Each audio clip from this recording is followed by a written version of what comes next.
മുരളി നല്ലനാടി നോവൽസിലേക്ക് എല്ലാവർക്കും സ്വാഗതം. മായാദേവി എഴുതിയ രാത്രിമഴ. ഫൈസൽ മുഹമ്മദിനെ സംബന്ധിച്ച് അവിശ്വസനീയമായ ഒരറിവായിരുന്നു അത്. ഷാജഹാനോട് യാത്ര പറഞ്ഞ് അയാൾ പോലീസ് ക്ലബിൽ നിന്നിറങ്ങി. ക്വാർട്ടേഴ്സിലെത്തിയ ഉടൻ അയാൾ സ്നേഹപ്രഭയുടെ സെല്ലിലേക്ക് വിളിച്ചു. എന്താ ഫൈസി, പുതിയ എന്തെങ്കിലും അറിവുണ്ടോ? ഫോൺ എടുത്ത ഉടൻ സ്നേഹപ്രഭയുടെ അന്വേഷണം അതായിരുന്നു. അമ്പരപ്പിക്കുന്ന അറിവുകളാണ് വന്നുകൊണ്ടിരിക്കുന്നത്. കുഞ്ഞിനെ നഷ്ടപ്പെട്ട സ്ത്രീയുടെ പേര് അർച്ചന. അങ്ങനെ ഒരു പേര് സുധിയെ ചുറ്റിപ്പറ്റി കേട്ടിട്ടുണ്ടോ? അർച്ചന. അതെ, എൻ്റെ നിഗമനങ്ങൾ ശരിയാണെങ്കിൽ ആ കുഞ്ഞ് സുധിയുടെ കാമുകി അർച്ചനയുടേതാ. അതിനേക്കാൾ വലിയ സംഭവം കുഞ്ഞിൻ്റെ അച്ഛൻ സുധിയാണെന്നതും. My God! സ്നേഹപ്രഭയുടെ ഞെട്ടൽ അയാൾ അറിഞ്ഞു. എങ്ങനെ ഉറപ്പിക്കാനാവും? നിരഞ്ജന അർച്ചനയെപ്പറ്റി അന്വേഷിക്കാൻ അടുത്ത കാലത്ത് എന്നോട് ആവശ്യപ്പെട്ടിരുന്നല്ലോ. അന്വേഷണത്തിൽ ചെറിയച്ഛൻ്റെ കുടുംബത്തോടൊപ്പം കുറച്ചു കാലം അർച്ചന തെന്മനയിൽ ഉണ്ടായിരുന്നു. പിന്നെ അവൾ എവിടെ പോയെന്ന് അറിഞ്ഞിരുന്നില്ല. അയാൾ ഫോൺ വലത് കാതിലേക്ക് മാറ്റി. കള്ള് കാർത്തിയായിനി എന്ന സ്ത്രീക്കൊപ്പം താമസിച്ച അർച്ചനയുടെ കുഞ്ഞിനെ നഷ്ടപ്പെട്ടിരിക്കുന്നത്. ഈ പറയുന്ന അർച്ചനയെ കള്ള് കാർത്തിയായനിയുടെ കയ്യിൽ ഏൽപ്പിച്ചത് അവളുടെ ചെറിയച്ഛനും. ഇപ്പോൾ റൂട്ട് ശരിയായില്ലേ? മറുഭാഗത്ത് നിന്ന് ഒച്ചയൊന്നും കേട്ടില്ല. സ്നേഹപ്രഭ അതിശക്തമായ ഒരു ഷോക്കിലാണെന്ന് ഫൈസൽ മുഹമ്മദിന് അറിയാമായിരുന്നു. സുധിയിൽ നിന്ന് അർച്ചന പ്രഗ്നൻ്റായിരുന്നുവെന്ന് നമുക്ക് ന്യായമായും ഊഹിക്കാം. ഫൈസി അനുമാനിച്ചു കൂട്ടാൻ വരട്ടെ. സത്യം എന്താണെന്ന് നേരിട്ട് ചെന്ന് അന്വേഷിച്ചേ തീരൂ. അതിനു മുമ്പ് ഈ വിവരം സുധിയെയോ നിരഞ്ജനെയോ അറിയിക്കാൻ പാടില്ല. ഞാനത്ര മണ്ടനാണോടി? സത്യം അതാണെങ്കിൽ നമ്മൾ എന്ത് ചെയ്യും ഫൈസി? എൻ്റെ സ്നേഹേ, അത് തന്നെയാണ് പരമമായ സത്യം. സുധിയുടെ കയ്യിലുള്ളത് അവൻ്റെ കുഞ്ഞ് തന്നെ. സുധി വിവരം അറിഞ്ഞാൽ ഒരു സ്ഫോടനം ഉണ്ടാവും. അതിൽ നിരഞ്ജന ചിതറിപ്പോവും. നോ! ഒരു നിലവിളിയാണ് കേട്ടത്. അവളെ നോവിക്കുന്ന ഒന്നിനും നമ്മളില്ല. എൻ്റെ മുഴുവൻ സമാധാനവും നശിച്ചു. ഫൈസി ആ സ്ഥലത്ത് പോയെന്ന് അന്വേഷിക്ക് പ്ലീസ്. ഓക്കെ, നാളെ സ്റ്റേഷനിൽ ചെന്നിട്ടേ പോകുന്ന സമയം നിശ്ചയിക്കാൻ കഴിയൂ. മറ്റൊരു കോൾ വന്നപ്പോൾ അയാൾ സ്നേഹപ്രഭയോട് പിന്നീട് സംസാരിക്കാമെന്ന് പറഞ്ഞ് സംസാരം അവസാനിപ്പിച്ചു. ബെഡിൻ്റെ നടുവിൽ നിരഞ്ജന കുഞ്ഞിനെ കിടത്തി. ഒരു ഭാഗത്ത് തലയിണയിൽ കൈ കുത്തി സുധീഷ് അർദ്ധശയ്യയിലായിരുന്നു. മറുവശത്ത് നിരഞ്ജന ഇരുന്നു. എല്ലാം ഒരു സ്വപ്നം പോലെ എന്നൊക്കെ ആളുകൾ പറയാറില്ലേ? അതേ മാനസികാവസ്ഥയിലാണ് ഞാനിപ്പോൾ. നമുക്ക് നടുവിൽ നമ്മുടെ കുഞ്ഞ്. കൈകാലുകൾ ഉയർത്തി കളിച്ചുകൊണ്ട് കിടന്നു. സുധീഷിൻ്റെ ശ്രദ്ധ മുഴുവനും നിരഞ്ജനയിലായിരുന്നു. ഉറങ്ങിയിരുന്ന വീണതന്ത്രികളിൽ ഒന്ന് വിരൽ തൊട്ടതുപോലെയായിരുന്നു അവൾ. സ്ത്രീയുടെ പൂർണ്ണത അമ്മയാകുമ്പോഴെന്ന് പറയുന്നത് എത്ര വാസ്തവം! അന്നുവരെ കണ്ടിട്ടില്ലാത്ത പ്രസരിപ്പും ഓജസ്സുമാണ് നിറദീപമായി അവളുടെ മുഖത്ത് പ്രകാശിക്കുന്നത്. ഈ ദീപം അണഞ്ഞു പോകുമോ എന്ന ഭയമായിരുന്നു സുധീഷിന്. അകലെ നിന്നൊരു കാറ്റ് വീശുന്നുണ്ട്. അത് ദുർബലമായി തീരണയെന്ന ഇപ്പോഴത്തെ പ്രാർത്ഥന. ബെഡിൽ കിടന്നാൽ മോന് ഉറക്കം വരുമോ ആവോ? നാളെ ഒരു തൊട്ടിൽ വാങ്ങണം. അവൾ സുധീഷിനെ നോക്കി. ഇനി മിണ്ടാതിരുന്നിട്ട് കാര്യമില്ല. 10-20 ദിവസങ്ങൾ കഴിഞ്ഞാൽ മോൻ്റെ നൂലുകെട്ട് ചടങ്ങ. ദിവസങ്ങൾ പെട്ടെന്നങ്ങ് പോകും. ചോറൂണ്, പേരിടിയിൽ അല്ലേട കണ്ണ? അവൾ കുനിഞ്ഞ് ചുവന്ന അവൻ്റെ കാൽപാദത്തിൽ ചുംബിച്ചു. പിന്നെ ആ പാദം പിടിച്ച് കണ്ണിലും ചുണ്ടിലും ചേർത്ത് വെച്ചു. ഫൈസിയെ പിന്നെ വിളിച്ചിട്ടില്ല. വിളിക്കാൻ എനിക്കൊരു ഭയമാ, അവൻ ശബ്ദിച്ചു. ഫൈസിയെ എന്തിനാ ബുദ്ധിമുട്ടിക്കുന്നത്? നമ്മൾ ഫ്ലാറ്റിലേക്ക് പോകുമ്പോൾ രണ്ടാളും അങ്ങോട്ട് വരാമെന്ന് പറഞ്ഞതല്ലേ? നിരഞ്ജന ബോധപൂർവം ഓരോന്ന് മറക്കാൻ ശ്രമിക്കുകയാണോ? കുഞ്ഞിൻ്റെ മുറുക്കി പിടിച്ച കൈക്കുള്ളിൽ നിരഞ്ജന വിരൽ വെച്ചു കൊടുത്തു. എനിക്ക് ഓർക്കാനും മറക്കാനും ഒന്നുമില്ല സുധി. ഞാനും സുധിയും നമ്മുടെ കുഞ്ഞും. മറ്റെന്ത് ഞാൻ ഓർക്കാനാ? എന്നെയും എൻ്റെ മോനെയും സംരക്ഷിക്കേണ്ട ചുമതല സുധിക്കാം. അവൾ ഈ ലോകത്തൊന്നുമല്ലെന്ന് സുധീഷിന് തോന്നി. തൻ്റെ മുന്നിലിരിക്കുന്നത് അഡ്വക്കേറ്റ് നിരഞ്ജനയല്ല, ഒരു കുഞ്ഞിൻ്റെ അമ്മയാണ്. തൻ്റെ ജീവൻ പോലും അവൾ ഭർത്താവിൻ്റെ കൈകളിൽ അർപ്പിച്ചു കഴിഞ്ഞു. കുഞ്ഞിനെ നഷ്ടപ്പെട്ട മറ്റൊരമ്മയുടെ വേദന അവൾ പാടെ വിസ്മരിച്ചു കളഞ്ഞു. നിരഞ്ജന നിവർന്നിരുന്നു. നാളെ നമുക്ക് എൻ്റെ വീട്ടിലേക്ക് പോകാം. ഇവിടെ നിൽക്കുന്നത് ഒട്ടും സേഫല്ല. നടരാജ മാമയോ ആൻറ്റിയോ ഏത് നേരത്തും കയറി വരും. സുധീഷ് മൂളി. ഞാനും മോനും കുറച്ച് ദിവസം എൻ്റെ വീട്ടിൽ നിൽക്കാം. അതിനിടയിൽ ഇടപ്പള്ളിയിലെ പുതിയ ഫ്ലാറ്റിലേക്ക് താമസം മാറാനുള്ള ഒരുക്കങ്ങൾ സുധി ചെയ്യണം. ഇനി ഫർണിഷിങ് മാത്രമല്ലേ ഉള്ളൂ? ആ, പഴയ ഫ്ലാറ്റ് ഉടനെ വിടാനും പറ്റില്ല. നമ്മൾ ഇടപ്പള്ളിയിലേക്ക് മാറിയ വിവരം ഒരു കാരണവശാലും നടരാജൻ മാമയുടെ കാതിലെത്തരുത്. സുധിയുടെ യാത്ര ശരിയായി വരികയല്ലേ? ഈ സാഹചര്യത്തിൽ അത് വേണോ? സുധി എന്താ ഇപ്പോൾ ഇങ്ങനെ സംസാരിക്കുന്നത്? ലീവ് എടുത്ത് കുറച്ചു കാലം വിദേശത്ത് പോകാൻ തീരുമാനിച്ചത് എന്തിനാ? ഒരു കുഞ്ഞിനെ കയ്യിൽ കിട്ടുമ്പോൾ അത് നമ്മുടേതാണെന്ന് വരുത്തി തീർക്കാനല്ലേ? ആ സാഹചര്യമല്ലേ ഒത്തുവന്നത്? ഞാൻ കെട്ടിച്ചമച്ച എൻ്റെ പ്രഗ്നൻസിയുമായി താരതമ്യപ്പെടുത്തുമ്പോൾ 2 മാസത്തെ പ്രായക്കൂടുതലേ നമ്മുടെ മോനുള്ളൂ. അവൻ കുഞ്ഞിലേക്ക് നോട്ടം മാറ്റി. നമ്മൾ രണ്ടുപേരും വിദേശത്തേക്ക് പോയെന്ന് വേണം ബന്ധുക്കളൊക്കെ അറിയാൻ. സുധി തിരിച്ചു വരുന്നതുവരെ ഞങ്ങൾ മൈസൂരിലേക്ക് പോയാൽ പോരെ? ഞാനും എൻ്റെ അമ്മയും മൈസൂരിലെ ബംഗ്ലാവിൽ സുധി വരുന്നതുവരെ താമസിക്കാം. റിട്ടയർമെൻ്റ് ആയാൽ അച്ഛനും അങ്ങോട്ട് വരും. സുധി മടങ്ങി വന്ന് എന്നെയും മോനെയും നാട്ടിലെത്തിച്ചാൽ പിന്നെ ആർക്കും ഒരു ചോദ്യങ്ങളും ഉണ്ടാവില്ല. എല്ലാ പഴുതുകളും അടച്ചാണ് അവൾ സംസാരിക്കുന്നതെന്ന് സുധീഷിന് മനസ്സിലായി. ഈ കള്ളക്കഥകളൊക്കെ പൊളിയില്ലേ? സുധി ഒരു റിസ്ക്കും എടുക്കണ്ട. നാട്ടിൽ നിന്ന് ബന്ധുക്കൾ ആരെങ്കിലും സുധിയെ വിളിച്ചാൽ ഞാൻ കൂടെയുണ്ടെന്ന് പറഞ്ഞാൽ പോരെ? എൻ്റെ ഡെലിവറിയും അവിടെ ഒരു ഹോസ്പിറ്റലിൽ വെച്ച് നടന്നു. വിശേഷം അറിയാൻ ഓടി വരാൻ കേരളമൊന്നുമല്ലല്ലോ. സുധീഷ് നിശബ്ദനായി. സുധിക്കിപ്പോൾ ടെൻഷൻ വരാനുള്ള കാരണമാണ് എനിക്ക് മനസ്സിലാവാത്തത്. എല്ലാം പ്ലാൻ ചെയ്തിട്ട് ഒരു പിന്മാറ്റം ഫീൽ ചെയ്യുന്നുണ്ട്. ഈ കുഞ്ഞിൻ്റെ അവകാശി രംഗത്ത് വന്നിരിക്കുന്നു. അതുകൊണ്ട് തന്നെയാണ് എത്രയും വേഗം ഒരു രക്ഷപ്പെടൽ വേണമെന്ന് ഞാനും ആഗ്രഹിക്കുന്നത്. കുഞ്ഞ് ഉറങ്ങിക്കഴിഞ്ഞപ്പോൾ അവൾ അവനെ നന്നായി പുതപ്പിച്ചു. മുറിയിലെ തണുപ്പ് അവൾ ക്രമീകരിച്ചു. നോക്ക്, എന്തെങ്കിലും ശാഠ്യം അവനുണ്ടോ? അവൻ്റെ അമ്മയും അച്ഛനും നമ്മളായി കഴിഞ്ഞു.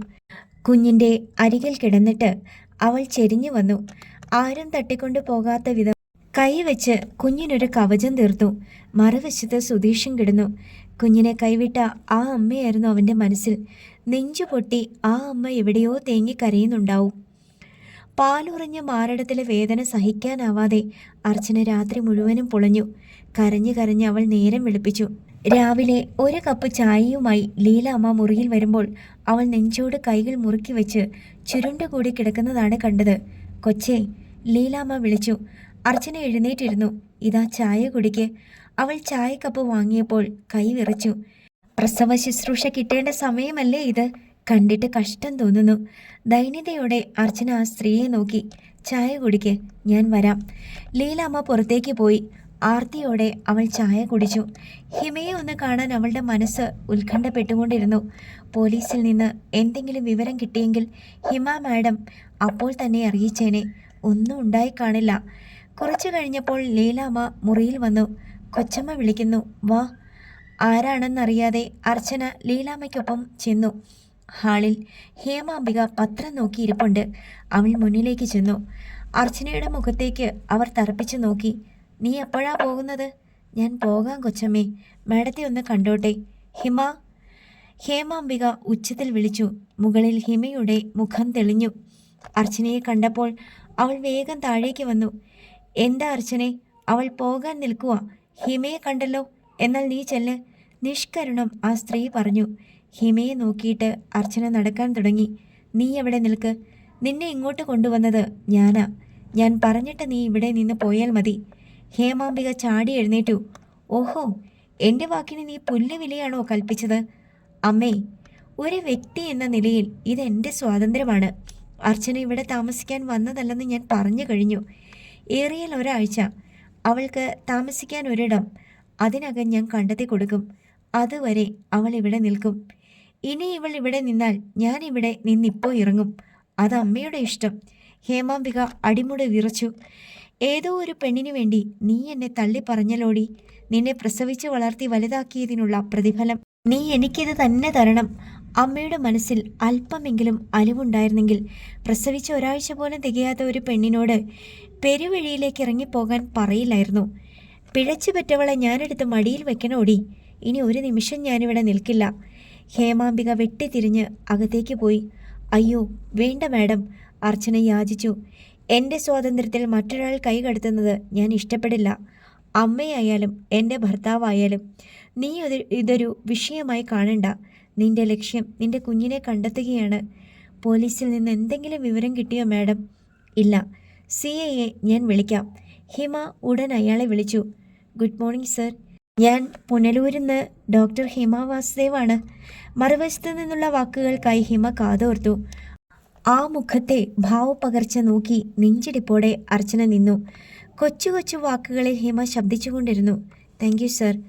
അവൾ സംഭാഷണം അവസാനിപ്പിച്ചു.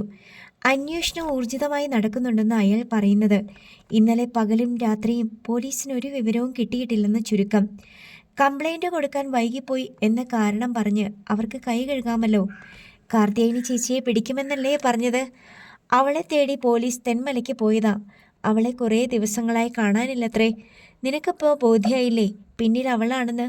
പോലീസ് അന്വേഷിച്ച് ചെന്ന നിലയ്ക്ക് അവൾ ഉടനൊന്നും പുറത്തു വരില്ല. അർച്ചന സാരിത്തുമ്പ് പിടിച്ച് വാ പൊത്തി കരഞ്ഞു. തൻ്റെ കുഞ്ഞിലാണ് അവർ നോട്ടമിട്ടതെന്ന് അറിയാൻ കഴിയാതെ പോയി. ഒരു ബാഗുമായി ഹേമാംബിക ഇറങ്ങി വന്നു. നീ ഓർത്തോ, ഇനി ഞാൻ നിന്റെ വീട്ടിൽ കാലുകുത്തില്ല.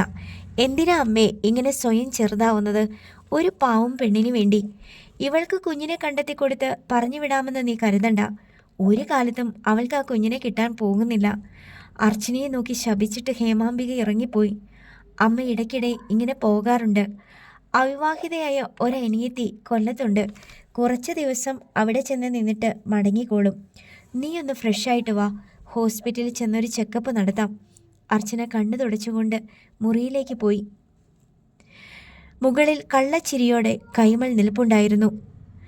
ഫൈസൽ മുഹമ്മദ് തെന്മല ടൗണിൽ എത്തുമ്പോൾ ആര്യങ്കാവ് സ്റ്റേഷനിലെ പോലീസുകാരൻ അയ്യപ്പദാസ് കാത്തു നിൽപ്പുണ്ടായിരുന്നു. സിവിൽ ഡ്രസ്സിലായിരുന്നു അയാൾ. 35 വയസ്സിനടുത്തുള്ള ചുറുചുറുക്കുള്ള ചെറുപ്പക്കാരനാണ് അയ്യപ്പദാസ്. അയാൾ സ്കോർപിയോയുടെ അടുത്തേക്ക് ഓടി വന്നു. Hello sir. അയ്യപ്പൻ കയറ്. മുന്നിലെ ഡോർ ഫൈസൽ മുഹമ്മദ് തുറന്നുകൊടുത്തു. അയ്യപ്പദാസ് അകത്ത് കയറി. കള്ള് കാർത്തിയായനി. നമുക്ക് അവളുടെ വീട് വരെ ഒന്ന് പോകണം. അവളെ തേടി ഇന്നലെ അവിടെ നിന്നൊരു ASI വന്നിരുന്നു. അവളെപ്പറ്റി ഒരു വിവരവുമില്ല സാറേ. അതെ, അവളെ കിട്ടിയില്ലെങ്കിലും നമുക്കൊന്ന് പോയി വരാം. പോകാം സാർ, പലതവണ ഞാനവിടെ പോയിട്ടുണ്ട്. അയ്യപ്പദാസ് പറഞ്ഞ വഴിയിലൂടെ സ്കോർപിയോ ഓടി. തടാകത്തിന് സമാന്തരമായ റോഡിലൂടെ വണ്ടി കുറേ ദൂരം പോയപ്പോൾ നിർത്താൻ അയ്യപ്പദാസ് പറഞ്ഞു. അതാ വീട്. ഫൈസൽ മുഹമ്മദ് ഡോർ തുറന്നിറങ്ങി. മനോഹരമായ ദൃശ്യമായിരുന്നു ചുറ്റും. നിശ്ചലം കിടക്കുന്ന ജലസംഭരണി, അതിനു മുകളിലൂടെ കാൽനടയ്ക്ക് മാത്രമുള്ള നീണ്ടൊരു പാലം. അത് ചെന്ന് കയറുന്നത് കാടിൻ്റെ വന്യതയിലേക്കും. റോഡിനു മുകളിലായിരുന്നു വീട്. അവർ പടികൾ കയറിയപ്പോൾ അടുത്ത വീടിന് മുന്നിലൊരു ആൺകുട്ടിയെ കണ്ടു. ഫൈസൽ മുഹമ്മദ് അവനെ കൈയാട്ടി വിളിച്ചു. ചെറിയ ആ വീട് അടഞ്ഞു കിടക്കുകയാണ്. അയ്യപ്പദാസ് കയറി ചെന്ന് കതകിൽ തട്ടിയപ്പോൾ വാതിൽ തുറന്നു. എടീ. പ്രതികരണമൊന്നും ഉണ്ടായില്ല. അയാൾ അകത്തേക്ക് കയറിപ്പോയി. ഫൈസൽ മുഹമ്മദിൻ്റെ അടുത്തേക്ക് ആൺകുട്ടി വന്നു. എന്താ നിന്റെ പേര്? മണിക്കുട്ടൻ. കാർത്തിയായനി ഇവിടെ ഇല്ലേ? അവരെ 2-3 ദിവസമായിട്ട് കാണാനില്ല. നിങ്ങൾ പോലീസിൽ നിന്നാണോ? ഇന്നലെയും പോലീസ് വന്നു. ആ, അവൾ എവിടെ പോയെന്ന് വല്ല സൂചനയും ഉണ്ടോ? ഇല്ല സാറേ, അർച്ചന ചേച്ചിയെ കാണാതായി. അതിൻ്റെ പിറ്റേന്നാ അവരെയും കാണാതായത്. കാർത്തിയായനിക്ക് ബന്ധുക്കളാരുമില്ലേ?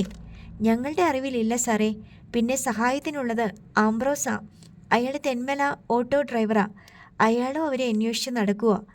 വാതിൽ ചാരിയിട്ട് അയ്യപ്പദാസ് ഇറങ്ങി വന്നു. ആരുമില്ല സാറേ.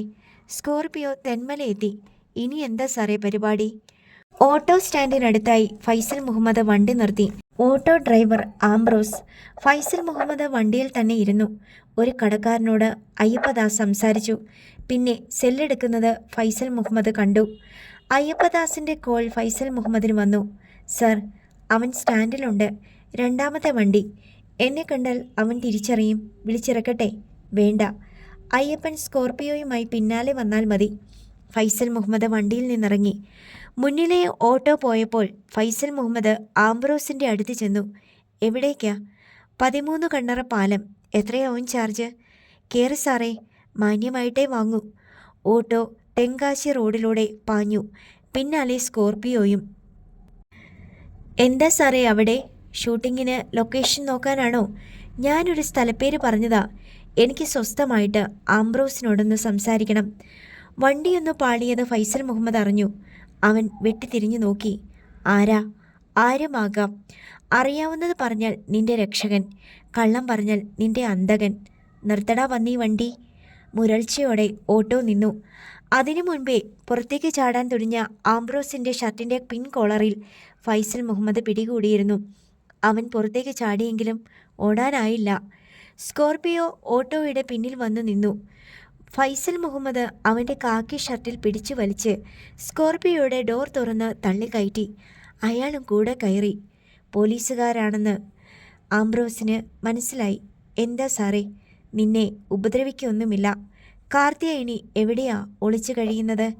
എൻ്റെ പൊന്നു സാറേ, സത്യമായും എനിക്കറിയില്ല. കുറച്ച് കാശ് അവരുടെ കയ്യിൽ കിട്ടി, അതുമായി കടന്നു കളഞ്ഞതാ. എവിടെ നിന്ന് കിട്ടി? അവനൊന്ന് പതറി. എനിക്കെല്ലാം അറിയാമെടാ.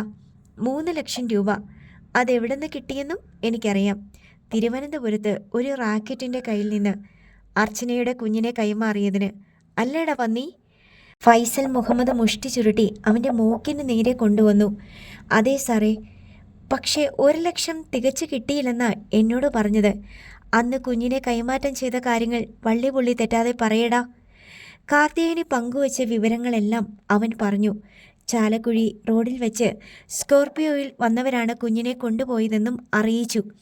അവരുമായിട്ട് മുമ്പ് എന്തെങ്കിലും ബന്ധം കാർത്തികേയനിക്കുണ്ടായിരുന്നോ? ഉറപ്പായും ഇല്ല സാർ. ചെവള രാഘവൻ എന്ന കോയമ്പത്തൂരിലെ ഒരു ലോറിക്കാരന് പ്രസവം കഴിഞ്ഞ് അർച്ചനയെ കൈമാറാനാ കാർത്തി ചേച്ചി കൂടെ നിർത്തിയത്. പ്രസവം കഴിഞ്ഞ് വരുന്ന വഴിക്ക് കുഞ്ഞിനെ കൊന്നുകളയാനും ചെവള രാഘവൻ കാർത്തി ചേച്ചിയോട് പറഞ്ഞിരുന്നു. കുഞ്ഞിന് വേണ്ടി ഒരു ടീം വന്നില്ലായിരുന്നെങ്കിൽ കൃത്യമായും ആ കുഞ്ഞിനെ ഡാമിൽ എറിഞ്ഞു കളഞ്ഞേനെ. ഫൈസൽ മുഹമ്മദ് ഞെട്ടിപ്പോയി. ആയുസുള്ള കുഞ്ഞാന്ന് കാർത്തി ചേച്ചി പറയുകയും ചെയ്തു. ചെവള രാഘവൻ വരുന്ന വിവരം അറിഞ്ഞ അർച്ചന കടന്നു കളഞ്ഞത്. എന്നിട്ട് അയാൾ വന്നോ? ആംബ്രോസ് വീണ്ടും ഒന്ന് പരിങ്ങി. പറയടാ. ചെവള രാഘവൻ രാത്രി അർച്ചനയെ തേടി വീട്ടിൽ വന്ന കാര്യം കാർത്തി ചേച്ചി വിളിച്ചു പറഞ്ഞിരുന്നു. എൻ്റെ സംശയം അയാൾ കാർത്തി ചേച്ചിയെ പിടിച്ചോണ്ട് പോയോന്നാ. അർച്ചനയുടെ വീട് എവിടാന്ന് നിനക്കറിയോ? ഇല്ല സാറേ, നീ പോയിക്കോ. ആംബ്രോസ് ആശ്വാസത്തോടെ ഡോർ തുറന്ന് പുറത്തിറങ്ങി. പേഴ്സിൽ നിന്ന് 100 രൂപ നോട്ടെടുത്ത് ഫൈസൽ മുഹമ്മദ് നീട്ടി. വേണ്ട സാർ, വാങ്ങിക്കൊണ്ട് പോടാ. അറിയാതെ അവൻ നോട്ട് വാങ്ങി. അയ്യപ്പദാസ് വണ്ടി തെന്മലയ്ക്ക് തിരിച്ചു. ഞാനിങ്ങനെയൊരു അന്വേഷണവുമായി വന്ന വിവരം അയ്യപ്പൻ ആരോടും പറയരുത്. എനിക്ക് ഈ വിഷയത്തിൽ പ്രത്യേകമായ ഒരു താല്പര്യമുണ്ട്. ഇല്ല സാർ, ഇനി മടങ്ങാമോ? ഒരു സ്ഥലത്ത് കൂടി പോകാനുണ്ട്, റോസ്മല. അതോടെ എൻ്റെ അന്വേഷണം അവസാനിക്കും. റോസ്മലയിൽ കാറ് പോവില്ല സർ, ഒരു ജീപ്പ് വിളിക്കാം. കാറ് ആര്യങ്കാവിൽ എത്തിക്കഴിഞ്ഞിരുന്നു. സ്കോർപിയോ ഓട്ടോ സ്റ്റാൻഡിന് സമീപത്തെ മരക്കൂട്ടത്തിന് താഴെ പാർക്ക് ചെയ്തിട്ട് ഒരു ജീപ്പിൽ അവർ റോസ്മലയിലേക്ക് പുറപ്പെട്ടു. ഡ്രൈവർ രാജപ്പൻ്റെ വീടറിയോ തനിക്ക്? ജീപ്പ് ഡ്രൈവറോട് ഫൈസൽ മുഹമ്മദ് ചോദിച്ചു. അറിയാം സർ. കാടും മേടും പിന്നിട്ട് ജീപ്പ് റോസ്മലയിലെത്തി. റസാക്ക് മുക്കിൽ നിന്ന് ജീപ്പ് ഗണപതി കുന്നിലേക്കുള്ള ചെമ്മൺ റോഡ് തിരിഞ്ഞു. ഒരു കയ്യാലയ്ക്കരികിലായി ജീപ്പ് നിന്നു. അതാ സാറേ രാജപ്പൻ ചേട്ടൻ്റെ വീട്, ഡ്രൈവർ പറഞ്ഞു. അയ്യപ്പൻ വണ്ടിയിലിരിക്കെ, ഞാനിപ്പോൾ വരാം. ഫൈസൽ മുഹമ്മദ് ജീപ്പിൽ നിന്നിറങ്ങി. അവിടെ നിന്ന് അയാൾ ആ കൊച്ചു വീട്ടിലേക്ക് നോക്കി. വരാന്തയിൽ ഒരാൾ കിടക്കുന്നത് കണ്ടു. ഇതുവരെ കേട്ടറിഞ്ഞ അർച്ചന സുധിയുടെ കാമുകിയാണെന്ന് ഇവിടെ വെച്ച് തെളിഞ്ഞാൽ ആ കുഞ്ഞിനെ അർച്ചനയ്ക്ക് താൻ മടക്കി കൊടുത്തിരിക്കും. ഫൈസൽ മുഹമ്മദ് അവിടെ നിന്ന് മനസ്സിൽ ശപഥം ചെയ്തു. ചുമർ ചാരി കട്ടിലിലിരിക്കുന്ന രാജപ്പനെ ഫൈസൽ മുഹമ്മദ് നോക്കി. ഒരു ജോഡി ക്രച്ചസ് അയാൾക്കടുത്ത് കണ്ടു. ആരാ, മനസ്സിലായില്ല? രാജപ്പൻ ചോദിച്ചു. രേവതിക്ക് പിന്നിൽ അമ്പിളി വന്നു നിന്നു. അയാളെ കണ്ടപ്പോൾ രേവതിക്ക് ആരാധനയാണ് തോന്നിയത്. നിങ്ങളല്ലേ ലോറി ഡ്രൈവർ രാജപ്പൻ? അതെ, കയറിയിരിക്കാം. ആ കസേര എടുക്കുമോളെ. രേവതി പ്ലാസ്റ്റിക് കസേര എടുത്ത് രാജപ്പൻ്റെ കട്ടിലിൻ്റെ അടുത്തിട്ടു. ഫൈസൽ മുഹമ്മദ് വരാന്തയിൽ കയറി കസേരയിലിരുന്നു. ഇത് രാജപ്പൻ്റെ പെൺമക്കളാണല്ലേ? അതെ. എത്ര മക്കളുണ്ട് നിങ്ങൾക്ക്? 2 പേരേ ഉള്ളൂ. അങ്ങനെയല്ലല്ലോ കേട്ടത്. ഒരു പെങ്കൊച്ചു കൂടി ഇവിടെ ഉണ്ടായിരുന്നുവെന്ന് നാട്ടുകാർ പറയുന്നല്ലോ. സാർ ആരാന്ന് മനസ്സിലായില്ല. രാജപ്പൻ അയാളെ തറപ്പിച്ചു നോക്കി. ഞാൻ കുറച്ച് ദൂരേന്ന് വരുവാ. പേര് ആൽബി. അർച്ചന എന്നൊരു പെൺകുട്ടി കൂടി ഇവിടെ ഇല്ലായിരുന്നോ? രാജപ്പൻ രേവതിയെ നോക്കി. ഉണ്ടായിരുന്നു. സാറ് പോലീസിൽ നിന്നാണോ? അല്ല, അർച്ചനയെക്കുറിച്ച് അന്വേഷിച്ചറിയാനാണ് ഞാൻ വന്നത്. ഒരു ഡോക്ടറാ എന്നെ ഇങ്ങോട്ട് അയച്ചത്. അച്ചു ചേച്ചി എവിടാന്ന് വല്ല വിവരവും ഉണ്ടോ സാറേ? അമ്പിളി അയാളുടെ അടുത്തേക്ക് വന്നു. 3-4 മാസം മുമ്പ് വരെ അവൾ ഈ വീട്ടിൽ ഉണ്ടായിരുന്നല്ലോ. അവൾ എവിടെ പോയെന്ന് ഉത്തരം പറയേണ്ടത് നിങ്ങളല്ലേ? നിങ്ങൾ ആരാ എന്താ എന്നൊന്നും എനിക്കറിയില്ല. നിങ്ങളോട് മറുപടി പറയേണ്ട കാര്യവും ഞങ്ങൾക്കില്ല. മക്കൾ അകത്തേക്ക് പോ. രാജപ്പൻ സംസാരിക്കാൻ കൂട്ടാക്കിയില്ല. അപ്പോ അർച്ചനയെപ്പറ്റി നിങ്ങളൊന്നും അറിയാനും പറയാനും താല്പര്യപ്പെടുന്നില്ലെന്ന് ചുരുക്കം. ഫൈസൽ മുഹമ്മദ് ചിരിച്ചു. അവളെക്കുറിച്ച് ഞങ്ങൾക്കറിയണം സാറേ. സാറിനറിയോ അവൾ എവിടെയുണ്ടെന്ന്? രേവതി ചോദിച്ചു. അറിയാം. എൻ്റെ അച്ചുചേച്ചി എവിടെയുണ്ട് സാറേ? അമ്പിളി കരയാൻ തുടങ്ങി. അച്ചുചേച്ചി പ്രസവിച്ചോ? എനിക്കറിയാവുന്നതൊക്കെ ഞാൻ പറയാം. നിങ്ങൾക്കറിയാവുന്ന കാര്യങ്ങൾ തുറന്നു പറയണം. നിങ്ങളോട് അകത്ത് പോകാനാ പറഞ്ഞത്. രാജപ്പൻ മക്കളോട് കയർത്തു. അച്ഛൻ മിണ്ടാതിരിക്കുന്നുണ്ടോ? ഞങ്ങളുടെ കൂടപ്പിറപ്പിനെ പറ്റി ഞങ്ങൾക്കറിയണം. രേവതി രാജപ്പൻ്റെ നേരെ ചൂടായി. അർച്ചനയെ 3-4 മാസം മുമ്പ് രാജപ്പൻ എവിടേക്കാ കൊണ്ടുപോയത്? രാജപ്പൻ മിണ്ടിയില്ല. ഞാൻ പറയാം സാറേ. തെന്മലയിലുള്ള കള്ള് കാർത്തിയായനിയുടെ വീട്ടിലേക്കാ, രേവതി പറഞ്ഞു. ഫൈസൽ മുഹമ്മദ് തൻ്റെ നിഗമനങ്ങൾക്ക് അടിവരയിട്ടു. കുഞ്ഞിനെ നഷ്ടപ്പെട്ട ആ അമ്മ സുധിയുടെ കാമുകിയായിരുന്ന അർച്ചന തന്നെ. പടച്ചോനെ, ഇതെവിടെ കൊണ്ടുപോയി കൂട്ടി യോജിപ്പിക്കും താൻ? കൈവിട്ട കളിയായിപ്പോയി. കാർത്തിയായനിയുടെ വീട്ടിൽ വെച്ച അർച്ചനയെ കാണാതായത്. എവിടേക്ക് പോയെന്ന് ഞങ്ങൾക്കറിയില്ല സാറേ. രാഘവൻ എന്നൊരാൾ കൂട്ടിക്കൊണ്ടു പോയെന്ന് കാർത്തിയായനി പറഞ്ഞത്. അയാളോടൊന്നും മറയ്ക്കാൻ പാടില്ലെന്ന് രേവതിക്ക് തോന്നി. ചെവള രാഘവൻ അവനെ കൊടുക്കാമെന്നല്ലേ രാജപ്പൻ വാക്കുകൊടുത്തത്? രാജപ്പൻ തളർന്നുപോയി. എല്ലാം അറിഞ്ഞുള്ള വരവാണ് അയാളുടേത്. കാഴ്ചയിൽ ഒരു പോലീസുകാരൻ തന്നെ. വാതിൽക്കൽ നിന്ന് ശ്യാമള ഇറങ്ങി വന്നു. അവളുടെ പ്രസവം കഴിഞ്ഞോ? കഴിഞ്ഞു. കോട്ടയത്ത് ഒരു SP-യുടെ മകൻ സുധീഷല്ലേ അവളുടെ കുഞ്ഞിൻ്റെ അച്ഛൻ? അതെ സാറേ. SP-യെ ഭയന്നല്ലേ നിങ്ങൾ ഇങ്ങോട്ട് വന്നത്? അതെ, രേവതി സമ്മതിച്ചു. രാജപ്പൻ കണ്ണടച്ചിരുന്നു. അർച്ചന പ്രഗ്നൻ്റാണെന്ന വിവരം SP-ക്ക് അറിയാമായിരുന്നോ? അറിയാമായിരുന്നു. പ്രസവം കഴിഞ്ഞ കുഞ്ഞിനെ അയാൾക്ക് കൊടുക്കാൻ ആവശ്യപ്പെട്ടിരുന്നു. ഫൈസൽ മുഹമ്മദിന് അത് പുതിയ അറിവായിരുന്നു. എന്തിന്?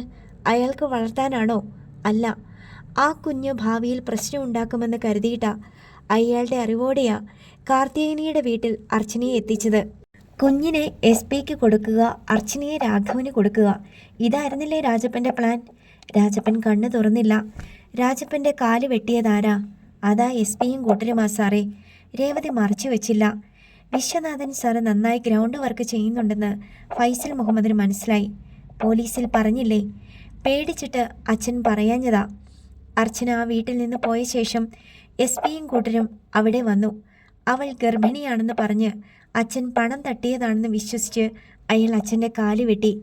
അർച്ചനയെ SP കണ്ടിട്ടില്ലേ? ഇല്ല. ഇപ്പോൾ SP കരുതുന്നത് സുധീഷിൽ നിന്ന് അർച്ചന ഗർഭിണിയായിട്ടില്ലെന്നാണോ? അതെ. ഫൈസൽ മുഹമ്മദ് ഒന്ന് മൂളി. സുധിക്ക് ഒരു കുഞ്ഞിൻ്റെ അച്ഛനാവാനുള്ള കഴിവില്ലെന്ന വിശ്വാസത്തിലാണ് SP വിശ്വനാഥൻ. സുധിയുടെ ആ വെളിപ്പെടുത്തൽ അറിഞ്ഞിട്ടാവും അർച്ചനയെ കാണാൻ പുറപ്പെട്ടത്. അപ്പോഴേക്കും ആ വീട്ടിൽ നിന്ന് കാർത്തിയായനി അർച്ചനയെ മറ്റൊരിടത്തേക്ക് മാറ്റിയിട്ടുണ്ടാവും. അവളും കുഞ്ഞും എവിടെയുണ്ടെന്ന് സാർ ഇതുവരെയും പറഞ്ഞില്ല. രേവതി ജിജ്ഞാസപ്പെട്ടു. നിങ്ങൾ കരുതുന്ന പോലെ അർച്ചനയെ ചെവള രാഘവൻ കൊണ്ടുപോയിട്ടില്ല. രാജപ്പൻ പെട്ടെന്ന് കണ്ണു തുറന്നു. വിസ്മയത്തോടെ എല്ലാവരും മുഖാമുഖം നോക്കുന്നത് ഫൈസൽ മുഹമ്മദ് ശ്രദ്ധിച്ചു. ആശ്വാസമാണ് ഓരോ മുഖത്തും പ്രതിഫലിച്ചത്. അവളെ കാർത്തിയായനി മറ്റൊരു സ്ഥലത്തേക്ക് മാറ്റിയിട്ടുണ്ട്. പ്രസവത്തിന് അർച്ചനയും കൊണ്ട് തിരുവനന്തപുരത്തേക്ക് പോയത് കാർത്തിയായനിയാ. ഈശ്വര, ശ്യാമള ശബ്ദിച്ചു. കാർത്തിയായനിക്കും വേറെ ലക്ഷ്യങ്ങളുണ്ടായിരുന്നു. രാജപ്പനെ ഒഴിവാക്കി നിർത്താനാ അവൾ ശ്രമിച്ചത്. പ്രസവം കഴിഞ്ഞ് വീട്ടിലേക്ക് മടങ്ങും വഴിക്ക് അവൾ കുഞ്ഞിനെ മറ്റൊരു കൂട്ടർക്ക് വിറ്റു. അയ്യോ, അമ്പിളി നിലവിളിച്ചു. എല്ലാവരും ഞെട്ടിപ്പകച്ച് അയാളെ നോക്കി. തുടർന്നുണ്ടായ സംഭവങ്ങൾ അയാൾ അവരെ അറിയിച്ചു. അമ്പിളി കരഞ്ഞുകൊണ്ടിരുന്നു. കുഞ്ഞ് എവിടാന്നൊരു നിശ്ചയവുമില്ല. കുട്ടികളെ കടത്തിക്കൊണ്ടു പോകുന്ന ഒരു സംഘമാണ് ഇതിന് പിന്നിലുള്ളത്. ഇനി ആ കുഞ്ഞിനെ അവൾക്ക് കിട്ടുമെന്ന് ഒരു പ്രതീക്ഷയും വേണ്ട. കേരളത്തിന് പുറത്ത് എവിടെയോ എത്തിപ്പെടേണ്ട സ്ഥാനത്ത് ആ കുഞ്ഞെത്തിക്കഴിഞ്ഞു. ശ്യാമള വിറങ്ങലിച്ച് നിലത്തിരുന്നു. പോലീസ് അന്വേഷണമൊക്കെ ഉണ്ടായി. അതൊക്കെ തണുത്ത മട്ടില. അവൾ എവിടെയുണ്ട്? രാജപ്പൻ ശബ്ദിച്ചു. പുനലൂര് ഒരു ലേഡി ഡോക്ടറുടെ കൂടെയുണ്ട് അർച്ചന. ഹിമ വാസുദേവ് എന്നാണ് അവരുടെ പേര്. ശ്യാമള നിലത്ത് നിന്ന് എഴുന്നേറ്റ് രാജപ്പൻ്റെ അടുത്തേക്ക് ചെന്നു. അവരെ മനസ്സിലായില്ലേ? അവളെയും കൊണ്ട് നമ്മൾ കാണാൻ ചെന്ന ഡോക്ടറാ. രാജപ്പൻ്റെ കണ്ണിലൊരു തിളക്കമുണ്ടായി. കാർത്തികേയനയുടെ കയ്യിൽ നിന്ന് രക്ഷപ്പെട്ട അവൾ അവിടെ എത്തിയത്. കേസ് കൊടുക്കാൻ അർച്ചനയെ സഹായിച്ചത് ആ ഡോക്ടറാ. ഫൈസൽ മുഹമ്മദ് എഴുന്നേറ്റു. കാർത്തിയായനി ഒളിവിലാണ്. അവൾ എവിടെയുണ്ടെന്ന് ആർക്കും അറിയില്ല. അവളെ പിടികൂടാൻ പോലീസ് വല വീശിയിട്ടുണ്ട്. ഇനി നിങ്ങളെ ദ്രോഹിക്കാൻ ആരും വരില്ല. രാജപ്പൻ കാരണമാ അർച്ചനയ്ക്ക് ഇങ്ങനെയൊരു വിധി വന്നത്. രാജപ്പൻ പയ്യെ തലയാട്ടി. അതെ സാറേ, അതിന് ദൈവം തന്ന ശിക്ഷയാണ് ഞാൻ അനുഭവിക്കുന്നത്. ഇത്രയൊക്കെ അവൾ സഹിച്ചു. ഇനി കൈവിടുന്നത് പാപമാണ്. നിങ്ങൾ ചെന്ന അർച്ചനയെ ഈ വീട്ടിലേക്ക് കൂട്ടിക്കൊണ്ടുവരണം. പേരുദോഷമൊക്കെ ഒഴിഞ്ഞു പോയെന്ന് കരുതാമല്ലോ. അത് പറയാനാ ഞാൻ വന്നത്. ഫൈസൽ മുഹമ്മദ് ഇറങ്ങിപ്പോയി. നിറഞ്ഞൊഴുകുന്ന കണ്ണുകളുമായി നിന്ന രേവതിയെ അമ്പിളി പിടിച്ചുലച്ച് കരഞ്ഞു. എനിക്ക് അച്ഛ ചേച്ചിയെ കാണണം. അച്ഛൻ്റെ തീരുമാനം എന്താ? രേവതി രാജപ്പനെ നോക്കി. മോളെ ചെന്ന് അവളെ കൂട്ടിക്കൊണ്ടുവാ. രാജപ്പൻ്റെ സ്വരം ദുർബലമായി. വന്നയാൾ ജീപ്പിൽ കയറി പോകുന്നത് എല്ലാവരും കണ്ടു. ആ ഡോക്ടർ അയച്ചതാവും അയാളെ, രേവതി ഊഹിച്ചു. കുഞ്ഞിനെ നഷ്ടപ്പെട്ട നിലയ്ക്ക് അച്ഛ ചേച്ചി ഇനി ജീവിക്കില്ല. പോകാൻ നേരം അത് പറഞ്ഞതാ. കുഞ്ഞിനെ കിട്ടുമെന്ന പ്രതീക്ഷയിലാ പാവം കഴിയുന്നത്. അമ്പിളി കരച്ചിലിനിടയിൽ പറഞ്ഞു. രാഘവൻ അവളെ കൊണ്ടുപോയില്ലെന്ന ആശ്വാസമെങ്കിലും ഉണ്ടല്ലോ. ഇനി പുനലൂര് വരെ പോയി വരാൻ സമയമുണ്ടാവില്ല. രാവിലെ പോകാം, ശ്യാമള പറഞ്ഞു. രാജപ്പൻ്റെ കണ്ണുകൾ നിറഞ്ഞൊഴുകുന്നുണ്ടായിരുന്നു. ദൈവം അല്പം കരുണ കാണിച്ചു. അയ്യപ്പദാസിനെ ആര്യങ്കാവിൽ വിട്ട ശേഷം ഫൈസൽ മുഹമ്മദ് തിരുവനന്തപുരത്തേക്ക് തിരിച്ചു. സെൽ റിങ് ചെയ്തപ്പോൾ അയാൾ ഫോൺ എടുത്തു. സ്നേഹപ്രഭയുടെ കോൾ. അയാൾ വണ്ടി നിർത്തി. ഫൈസി എവിടെയാ? ഞാൻ മടങ്ങുന്ന വഴിയാ. വിവരങ്ങളെല്ലാം അയാൾ അവളെ ധരിപ്പിച്ചു. ഉത്തരം കിട്ടാത്ത സമസ്യ പോലെയാ കാര്യങ്ങൾ. സുഗതൻ്റെ കോൾ 5 മിനിറ്റ് മുമ്പേ വന്നെങ്കിൽ ഇങ്ങനെയൊരു ചതിക്ക് ഞാൻ കൂട്ടു നിൽക്കില്ലായിരുന്നു. അർച്ചനയുടെ കാര്യം ഓർക്കുമ്പോൾ വിഷമമുണ്ട് ഫൈസി. നൊന്ത് പ്രസവിച്ച ഒരമ്മയ്ക്കും അവളുടെ നേരെ മുഖം തിരിക്കാനാവില്ല. പക്ഷേ നമ്മൾ നിസ്സഹായരാണ്. അയാൾ നിശ്വസിച്ചു. കേസിൻ്റെ പോക്കെങ്ങനെ? അത് വഴിമുട്ടിയ അന്വേഷണമായി തീരുമെന്ന് നിനക്ക് ഊഹിച്ചുകൂടെ? ഇനി നമ്മൾ നിശബ്ദത പാലിക്കുന്നതല്ലേ നല്ലത്?